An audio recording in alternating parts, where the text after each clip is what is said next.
הדלת כל הזמן הייתה פתוחה. כל הזמן נכנסו עוד אנשים הביתה. אני הייתי לבד.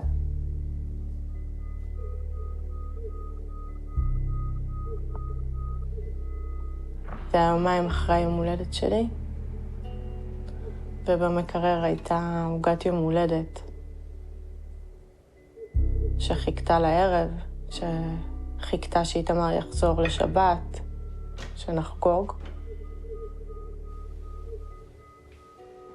נכנסתי לבד לשירותים.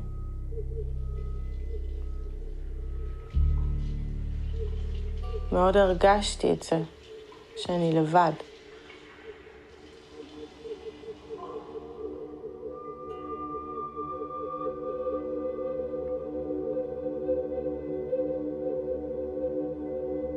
הדלקתי את הנר.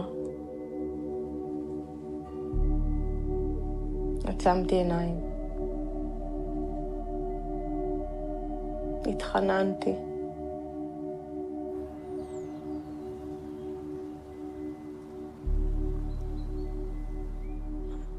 וחייכתי.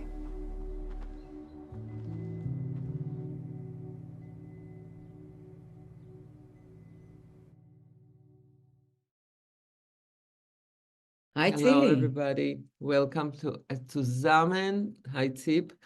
Aya Elia from Israel, the director of the documentary Knock on the Door.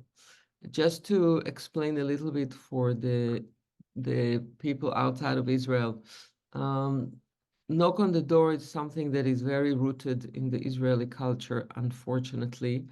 Everybody that goes to the army, the fear of their relatives that if somebody will knock at the door and they will tell them the worst news that they can imagine. It's something that everybody lives with, and unfortunately, many more families join this club all the time. And Aya lost her brother in Lebanon, in one of the actions in Lebanon, and she made a film about it, and she's going to present it here in New York on Thursday, the 11th. Hi, Aya. Hi, Tzipi. Hi, Tzili. Hi. So, how did the movie came about? Okay, so for many, many years, people came to me and told me, what about a film? Make a film about your brother. I think all of us Israelis, we know the films about the fallen soldiers, right?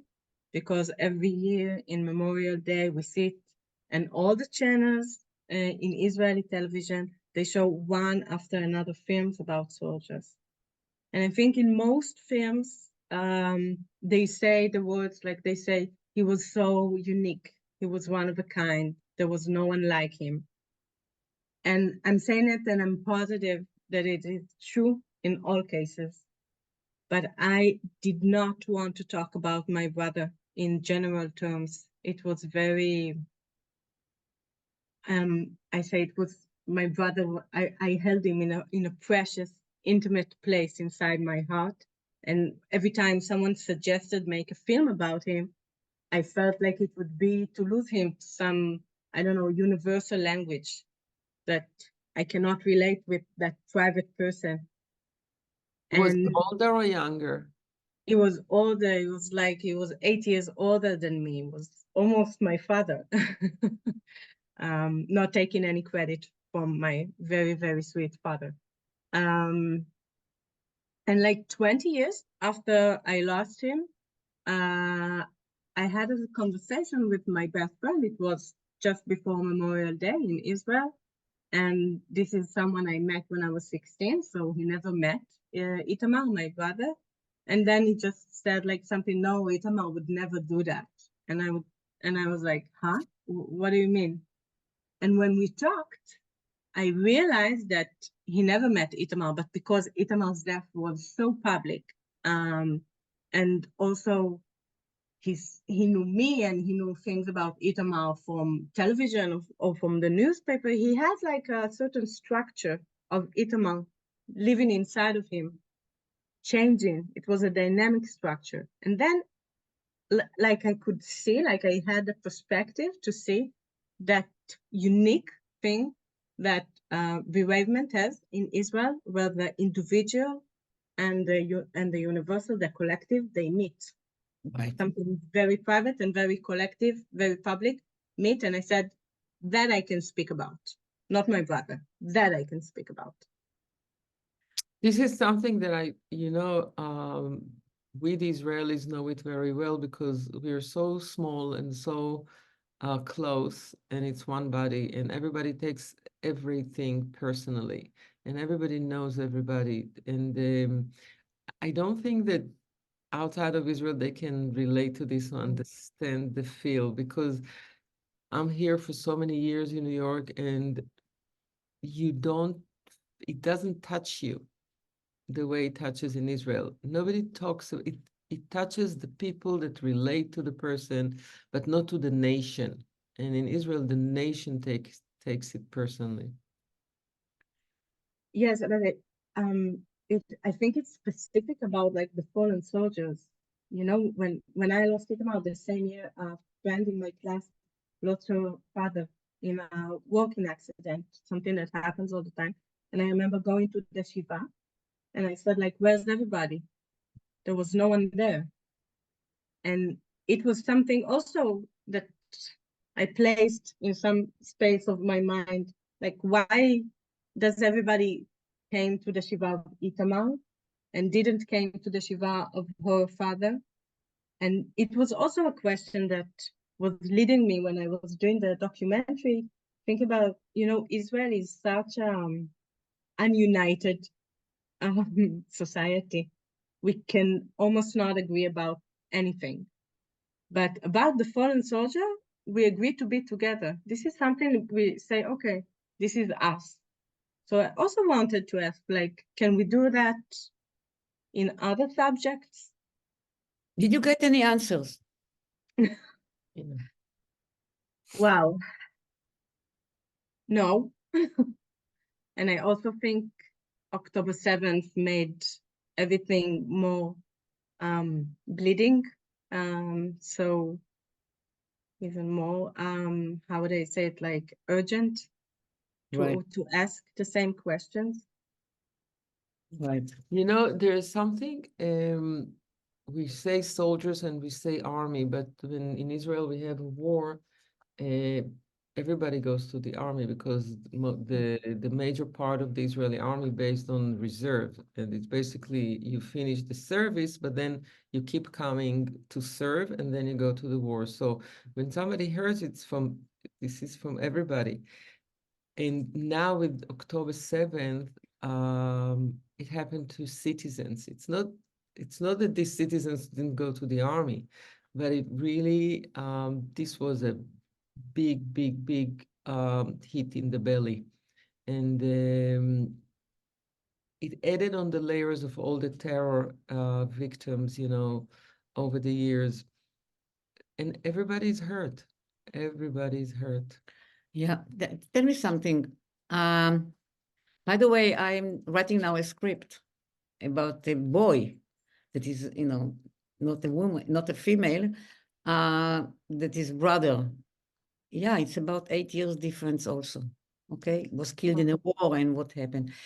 So when it happened, anybody paid attention to you, the little sister, or all the attention went to the parents? It's a good question. I think my answer would surprise us. First of all, because my brother was what we call what is the Navy Israeli SEALs. So it's a much more boutique kind of attention. Right. And I was very verbal as a child, so I was very fit to the persona of the sister. Okay, you were the only sister? Grieving sister. No, I have a brother who is a very silent. He's also he's an attorney now. He also works with words, but in a different way. And I came to, like, when they wanted someone for television. Parts of it also includes in the film. Like, the film starts with an interview that was made with me when I was 13 in the national television, and he asks me like this big man, this journalist says to me, still a teenager, young teenager child, he says to me, so Aya, after all those years, what would you remember from Itamar? And I think this is also something in Israel we know, we know the brothers and the sisters, how they speak about the fallen soldiers. So this was the kind of attention I got. Like, could you come and speak? Could you stand on stage and be like the candle?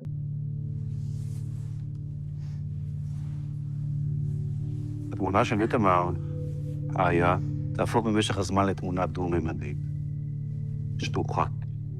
מה כחלוף השנים תהיה התמונה החזקה ביותר שתזכרי לי איתמר? איך שהוא היה מגיע ביום שישי הביתה, ולא משנה כמה עייף שהוא היה, תמיד הייתי יכולה לבוא עליו עם השאלות הכי טיפשיות שיש בעולם. לפעמים זה היה סתם בשביל להפעיל תשומת לב או דברים כאלה. רייכים גדולים זה כמו... זה מין משהו חזק כזה But anybody thought that they should really go into how you feel and try to solve, But this is a process, Tzipi, because in the beginning, I remember over the years, I'm talking about decades ago, that the system didn't do much about anybody. Just the Then they parents. started to take care of the parents, and nobody spoke about siblings. Now they got to a point that they even talk about girlfriends. The whole environment around the person that is gone is getting larger and larger and larger and getting more attention. But it started from nothing and it's growing. And unfortunately, it's still a process that is going on. Yeah, but it's amazing now they're going to recognize not the girlfriends, the girlfriends too. Yeah, I thought it's only those that were promised a marriage. So I hope they will. Yeah. So tell me something. Did your parents, sorry to ask you, it's a very personal question.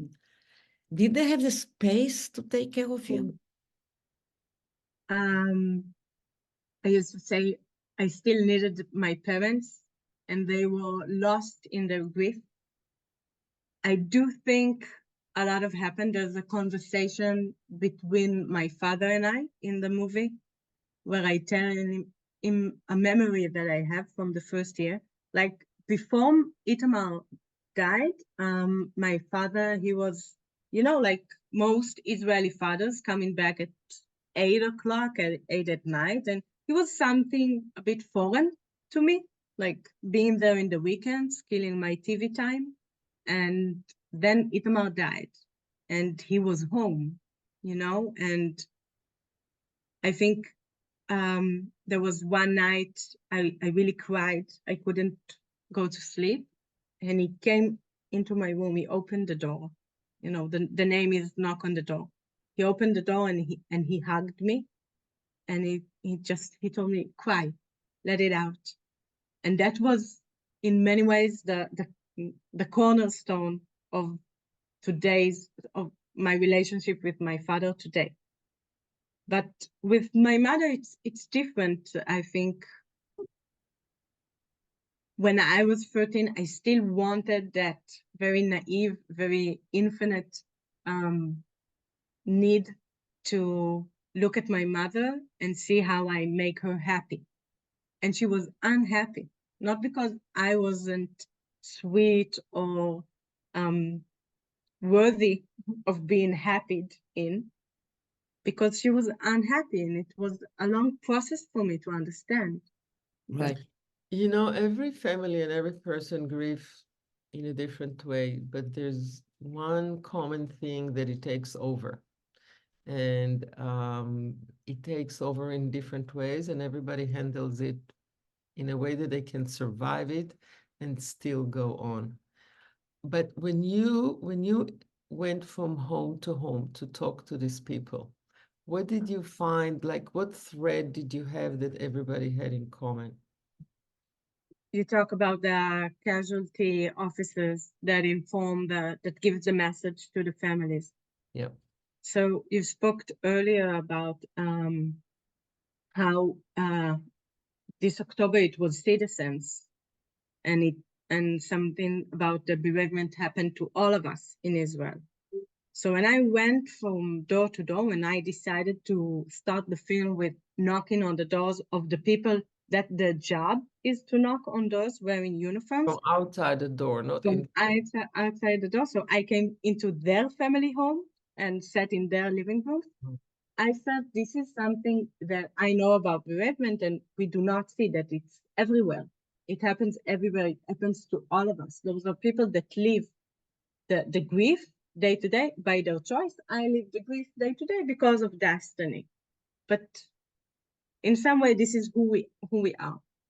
And then when I came into their houses, you know, they all, I asked all of them about the price they pay, you know, because I had to pay that price, but they chose, Their own, they choose it every day. So I wanted to know, why do you do it? And they all denied that there is any cost. They all spoke about someone else is paying the price. And that was almost every time the part in the interview when they started to cry. Do you think they Wow, felt did you guilty? really? They started to cry first of think all. they Started to cry. This is a bit of a spoiler because the movie begins and you see them so strong and they talk about the protocol and they talk about how do you deliver the message, and you know, it's mapped for the Israeli. And then there's a moment in the film after that long talk that they cry. כשאני עומד מול הדלת הזאת, אני יודע שאני האיש הכי רע בעולם. וכך יראו אותי הרבה זמן. וכך יזכרו אותי הרבה זמן. אתה מרגיש שאתה משלם מחיר על התפקיד שלך? לא. אני לא משלם שום מחיר. אני החלטתי שזה תפקידי הצבאי, וזה המילואים שלי, זה האחריות שלי, וזה חלק ממין שאני. אין לי מחיר, אני לא משלם מחיר. מישהו אחר שילם כבר את המחיר. אין כאן יותר מחירים לשלם.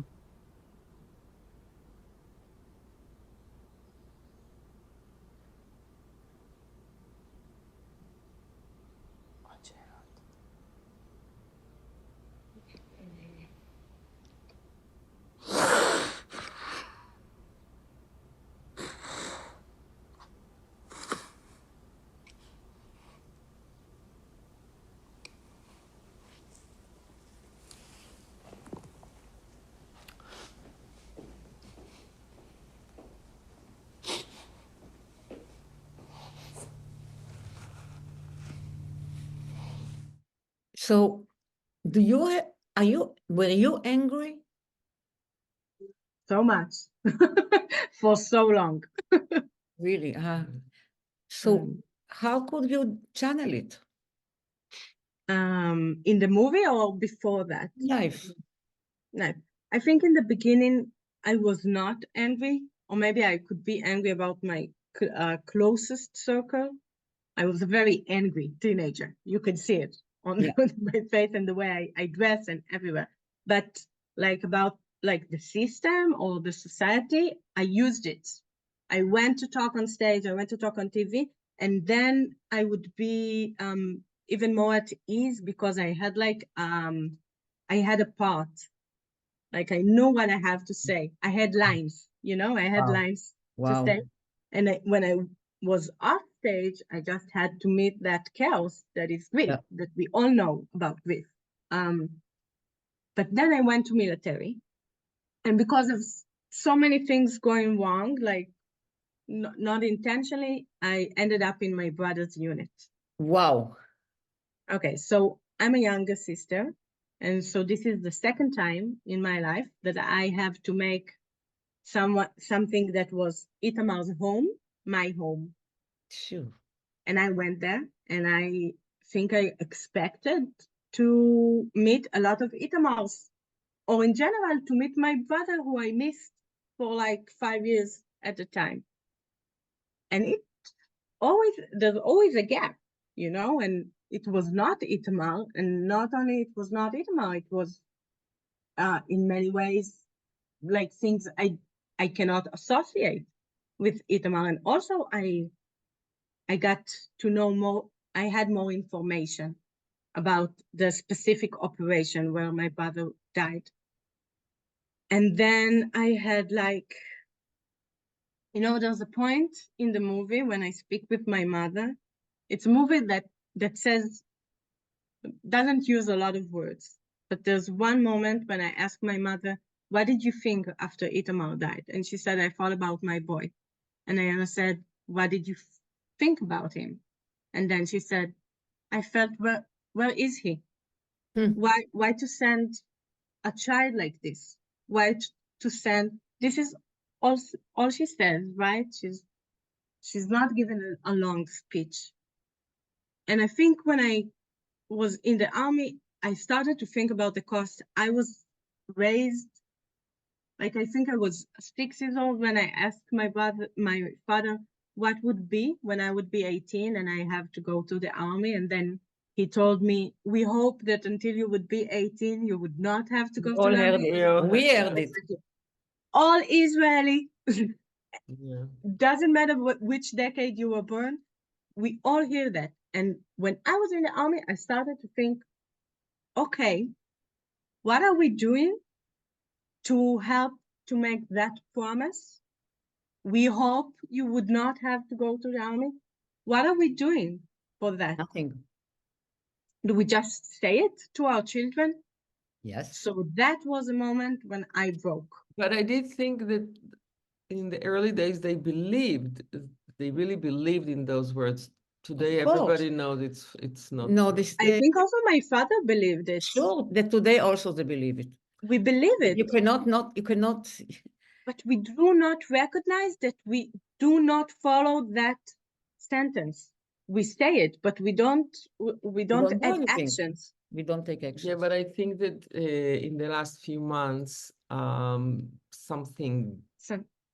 something big changed, and it's hard to say it the same way. It's very hard to say it the same way. You need a lot of hope in order to survive the surface. I agree. But you know,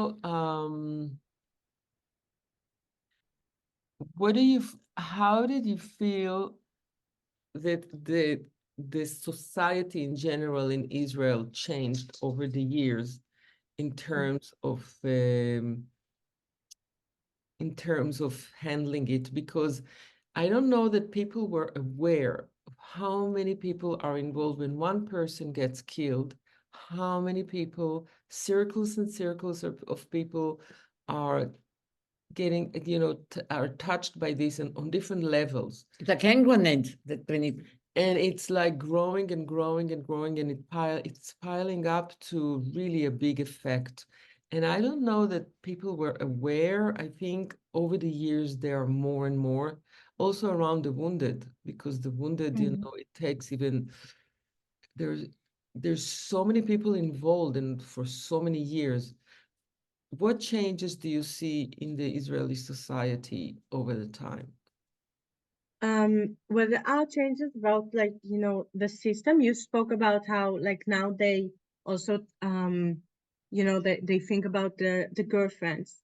So I do a research for another very interesting documentary about the Yom Kippurim War, the first one, the 73 war, which was when they started the casualty unit.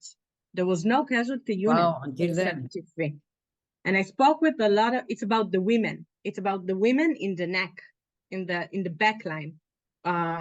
That aspect of the war, not the front line, not the soldiers. So I spoke with a lot of social workers. And they told me that in Yom Kippurim, they thought about grief in economical terms. So the first one they thought about is the widower. Okay, because she needs someone to provide for her.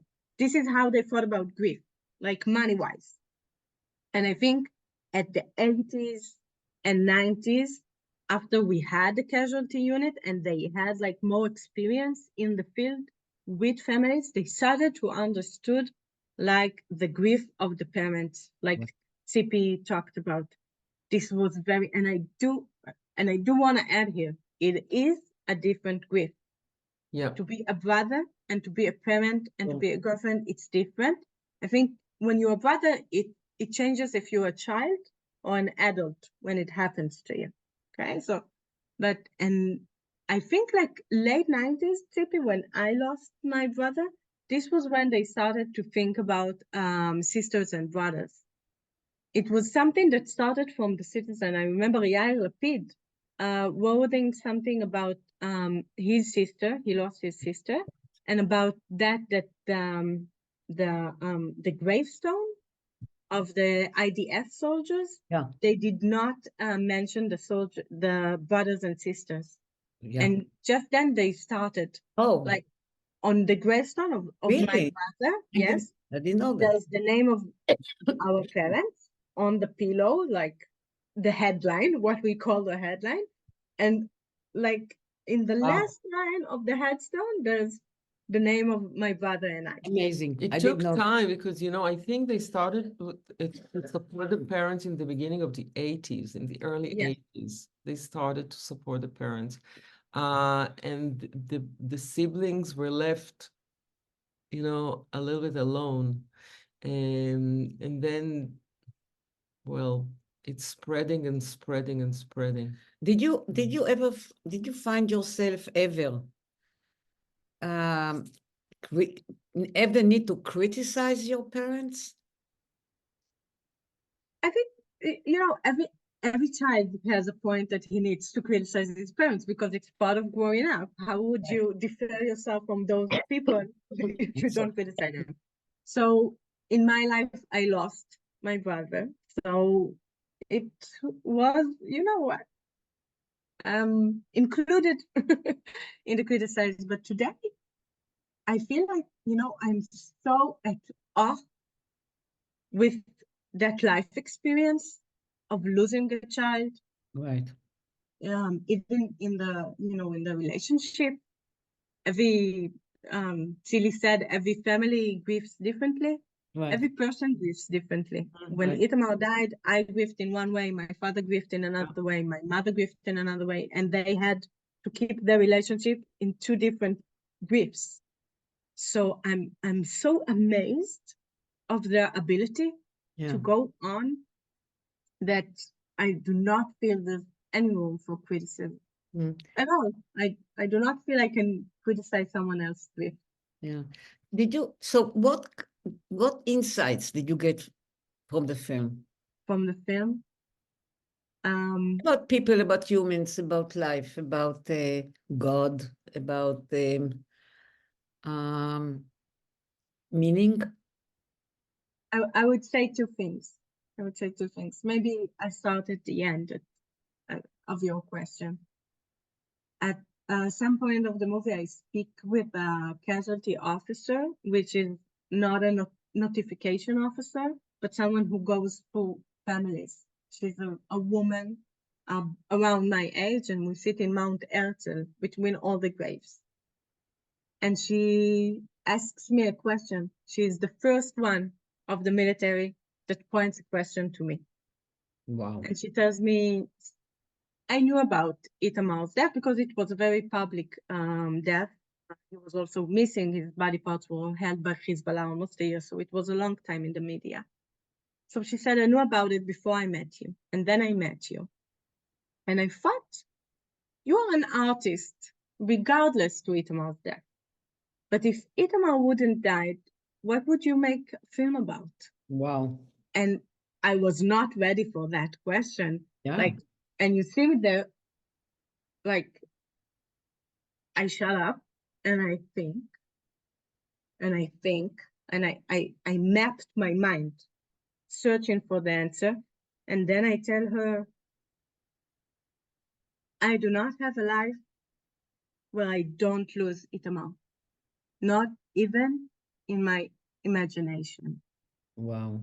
Those are the limits of my imagination. I cannot ask about it. And then after the premiere in Israel, a friend of mine who is a poet, I'm also a poet, he talked to me and he told me that was the worst moment for me in the film. To speak about the limitations of imagination, that is beyond me. And then I told him, no, you're mistaken. This is like the limitation of like the how would I say it, like the weight, like the horizontal graph of my imagination. But what is in the film is not what happened. This is how I imagine what happened to me. Okay, so I can imagine what happened to me, but I cannot imagine what is not possible, what is not life, what is not reality. And that was a big moment for me when she asked me that, because also what I hope for Israel is not to fantasize herself, but to imagine herself differently in the reality in which it is happening. Right. It is being. And also Very hard to do. It's very hard. It's impossible. No, it's possible. It's possible. It's possible. It's It's possible, but it's hard. You have to aim. But the thing is that this is your reality and this is your world. I mean, in order to get outside of this world, you have to fantasize a whole different reality and a whole different world. I think you can.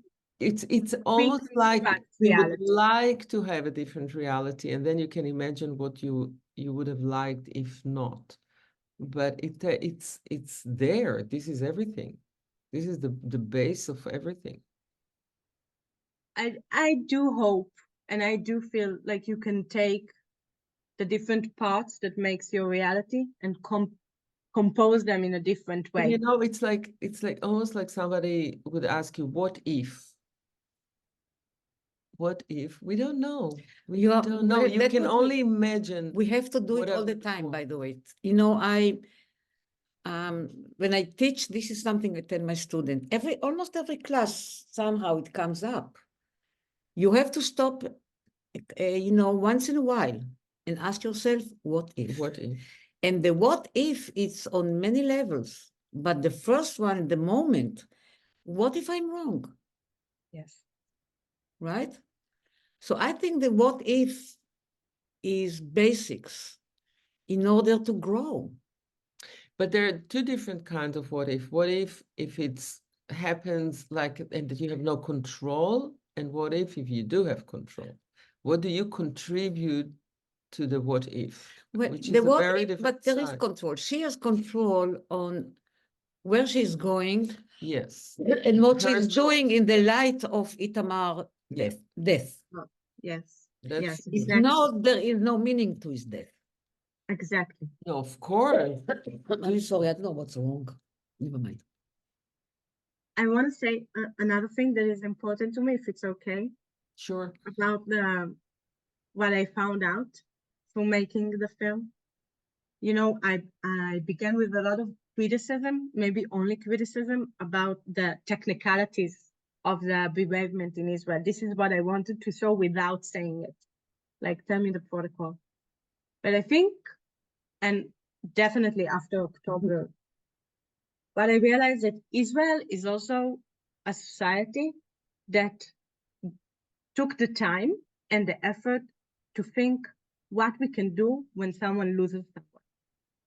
How can we help? I would hope it would not be only for IDF soldiers, but I do feel this is a strength. This is something I've met with those messengers, you know, I love each of them. You can see how they're willing to, I don't know, to structure themselves through helping others, to be there for others in such a painful moment. Right. This is not something I would just want to criticize, to be cynical about. It is big. But you know, but also it's something, I don't know, I don't want to go there so much because I'm really upset, by the way. I mean, we are talking about your film when we are both very upset. I mean, all of us. We are all of us, in a very crucial moment of our lives, asking a lot of questions. But one of the things which relate to what you say is in this time, after the October, what happened, suddenly there is like a burst of solidarity, which we used to have. We grew up in a society where there was a lot of solidarity. And now, even now, there is so much friction and disagreement. And so it's almost too much to contain, right? And it's too much to see the path where to go.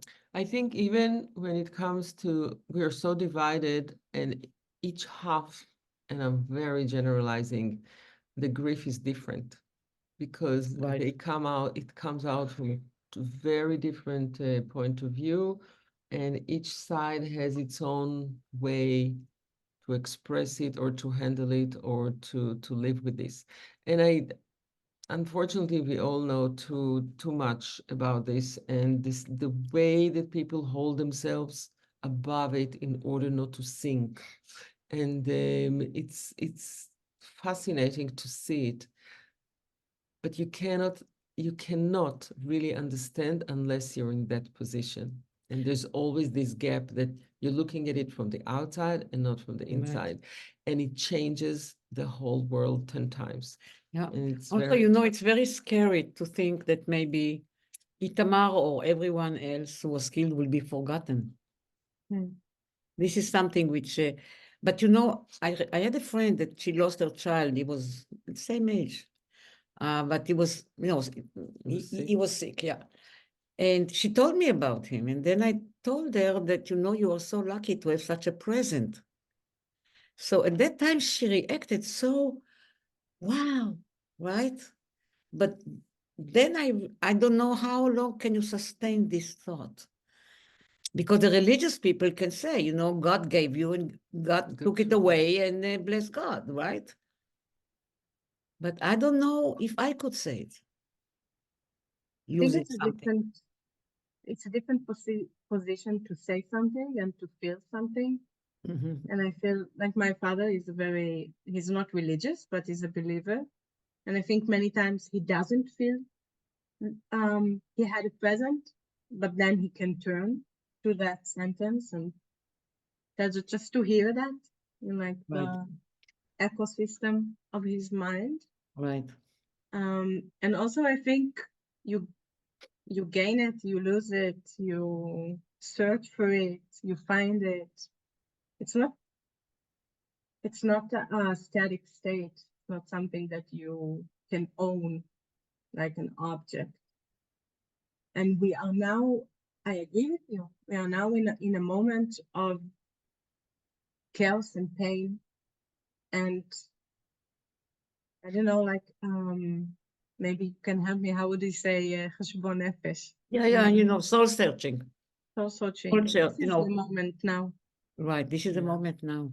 But you know that, I don't know if for a moment, like in the demonstrations before the October, gave you a sense of going back to days when there is solidarity, when there is, because the Israeli flag was owned many times by the religious people, and suddenly all those secular people go with the flag and took it back and reclaiming it, and it starts now, but it's different now. Unfortunately I cannot go now, but I will go in 6 weeks. But it's so difficult now, to push for change that we need, right? And then we need rehabilitation. Yeah. Time. Right. Aya, big hug. We'll have a link to the we'll have trailer, everything, right? And the details for the screening, and Thank you for coming. And thank you for thank you, for the everybody. film. Yeah. Thank you both for Okay. having me. See you, And, everybody. For Thank better you. days. Thank Yeah, you. much better Bye. days. Better days. Yeah.